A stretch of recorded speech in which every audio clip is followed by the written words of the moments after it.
بصرہ میں ایک رئیس تھا۔ وہ ایک دفعہ اپنے باغ میں گیا۔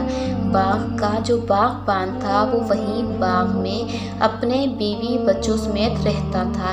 اس باغبان کی بیوی حسین و جمیل اور خوبصورت تھی۔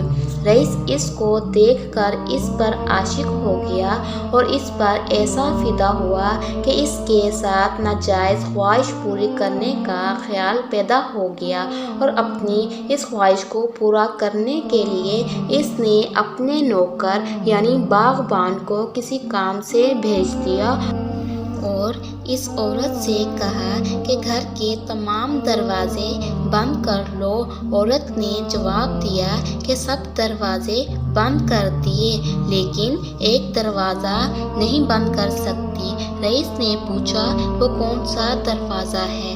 باغبان کی بیوی نے جواب دیا، وہ دروازہ جو ہمارے اور خدا کے درمیان ہے، میں اس کو کسی طرح بند نہیں کر سکتی۔ یعنی ہم لوگ دروازے بند کر کے اوروں کی نظر سے اپنے آپ کو چھپا سکتے ہیں، لیکن ہمارے اور اللہ کے درمیان کوئی چیز حائل نہیں۔ وہ ہمارے اندر و باہر، ظاہر و باطن سارے اعمال کو دیکھتا ہے، اس سے کوئی ذرا ڈھکا چھپا نہیں رہتا۔